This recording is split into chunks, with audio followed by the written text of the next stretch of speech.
di sini saya akan mempraktekkan bagaimana cara latihan asertif pada terapi 5 sesi. Nah, sebelum kita mempraktikkannya, kita perlu mengetahui apa sih itu latihan asertif. Nah, latihan asertif merupakan salah satu bentuk terapi perilaku yang dapat membantu seseorang untuk menyampaikan kebutuhan secara asertif serta dapat meningkatkan harga diri seseorang. Kemudian ada pun tujuannya. Yang pertama itu meningkatkan penilaian terhadap diri dan orang lain. Yang kedua meningkatkan harga diri, mengurangi kecemasan. Yang ketiga meningkatkan kemampuan dalam membuat keputusan hidup. Yang keempat mengekspresikan sesuatu secara verbal dan non-verbal, mengekspresikan kebutuhan dan hak. Kemudian ada pun prinsipnya. Yang pertama yaitu melatih individu memahami perilaku asertif dan agresif. Yang kedua membantu mengidentifikasi hak personal dan orang lain. Yang ketiga meningkatkan keterampilan asertif melalui praktek secara langsung. Dan yang keempat melatih kemampuan berkomunikasi secara langsung kepada orang lain. Yang kelima mengekspresikan sesuatu dengan tepat. Assalamualaikum Ibu, perkenalkan saya Israwati, perawat dari UIN Alauddin Makassar. Di sini saya selaku perawat komunitas. Nah, di sini saya akan melakukan terapi asertif kepada ibu.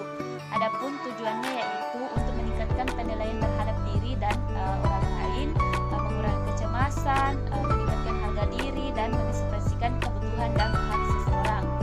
Nah, adapun persiapan ruangannya, yang pertama itu pencahayaan yang cukup, dapat menjaga privasi klien seperti menjaga sampiran, menjaga identitas pasien. Kemudian yang ketiga itu kondisi ruangan yang aman dan nyaman. Kemudian apakah ibu bersedia? Jika ibu bersedia, kita lanjut ke sesi yang pertama. Di sesi yang pertama yaitu mengidentifikasi kejadian atau peristiwa yang menyebabkan marah dan sikap saat marah, serta latihan cara mengungkapkan kebutuhan dan keinginan secara asertif. Nah, di sesi yang pertama ini, di sesi 1 ini, yang pertama itu mengidentifikasi kejadian atau peristiwa penyebab marah, baik dari dalam diri ataupun di luar diri. Misalnya, ibu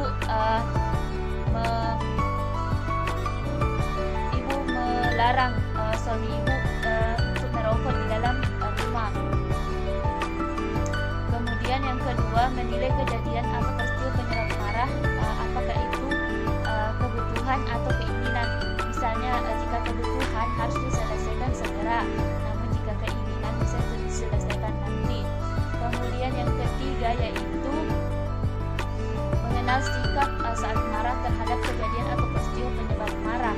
Misalnya agresif, seperti tadi ibu marah kepada suami ibu karena dia merokok di dalam rumah sementara banyak keluarga yang lain. Kemudian yang kedua pasif. Pasif ini ibu memendam perasaan ibu, tidak mau mengungkapkan apa yang ada di hati ibu. Kemudian asertif ini ibu mengungkapkan perasaan ibu kepada suami ibu bahwa jangan merokok di dalam rumah. Kemudian yang keempat itu melatih sikap asertif terhadap kejadian atau peristiwa. Misalnya ibu melatih suami ibu bahwa jangan merokok di dalam rumah, sebab jika kamu merokok di dalam rumah maka bukan cuma kamu tetapi kita semua dalam ruangan ini bisa terkena penyakit. Kemudian yang kelima yaitu latihan sikap asertif terhadap kejadian atau peristiwa secara terjadwal.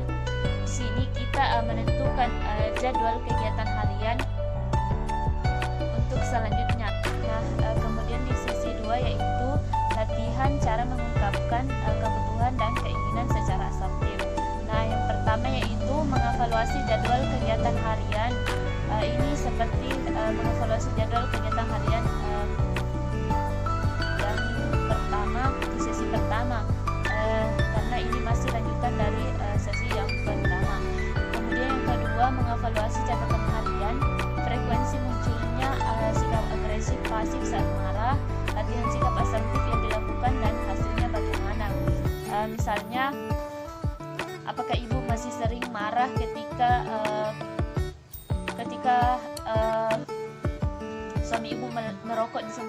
pendapat. Kemudian yang ketiga yaitu latihan mengungkapkan kebutuhan secara asertif. Ada dua, yaitu memilih kebutuhan yang menjadi penyebab marah, seperti dia merokok di dalam rumah sementara banyak orang. Kemudian yang kedua yaitu latihan mengungkapkan kebutuhan secara asertif. Misalnya ibu mengungkapkan secara baik-baik kepada suami ibu bahwa jangan merokok di dalam rumah sementara banyak orang. Kemudian yang keempat, latihan mengungkapkan keinginan secara asertif. Nah, ada dua. Yang pertama itu memilih keinginan yang akan dilatih. Kemudian yang kedua, latihan mengungkapkan keinginan secara asertif. Ini sama seperti kebutuhan yang tadi. Kemudian yang kelima, latihan mengungkapkan kebutuhan dan keinginan secara asertif sesuai jadwal.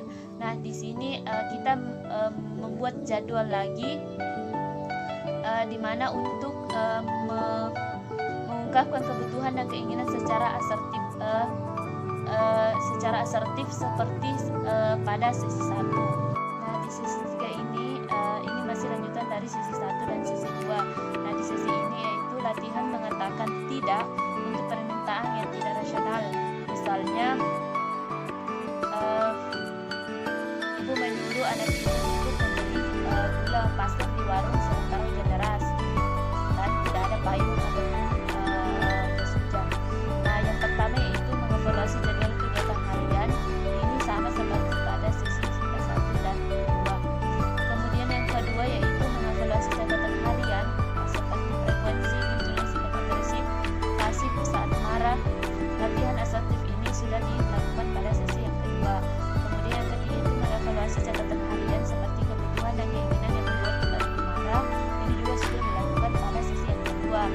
Nah, yang keempat itu mengidentifikasi permintaan yang tidak rasional, seperti yang ibu tadi katakan bahwa ibu menyuruh anak ibu untuk membeli gula pasir di warung sementara hujan deras dan tidak mempunyai payung ataupun jas hujan.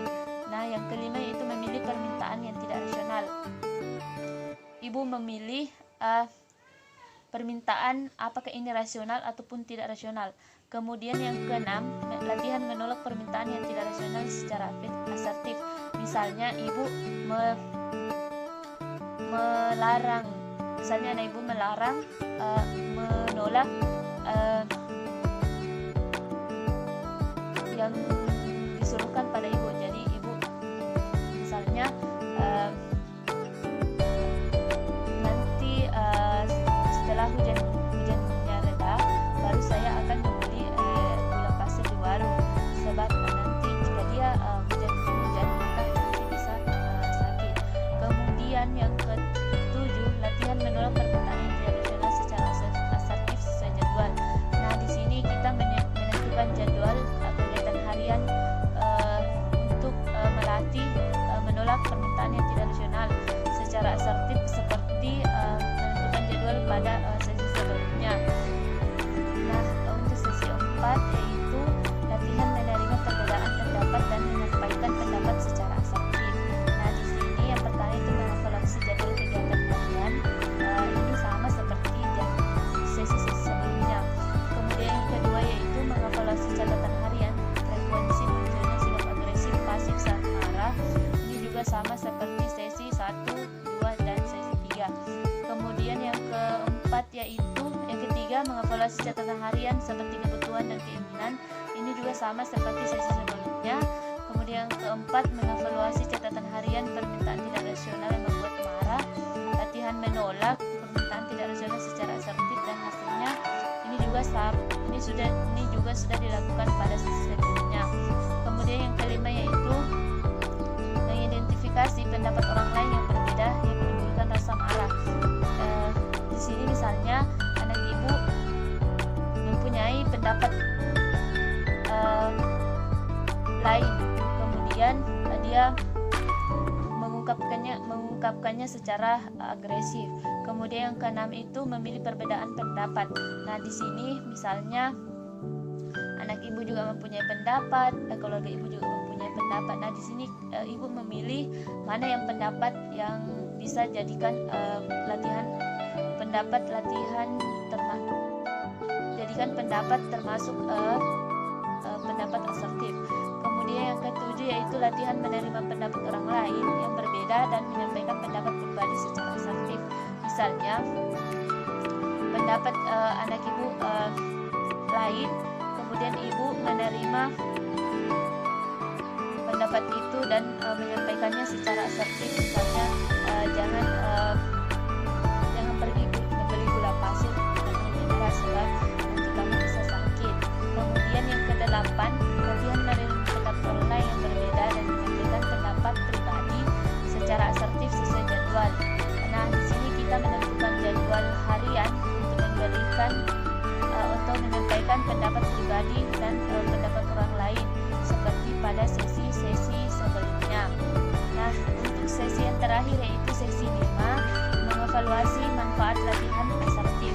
Nah, yang pertama yaitu sikap asertif terhadap kebutuhan yang menimbulkan rasa marah.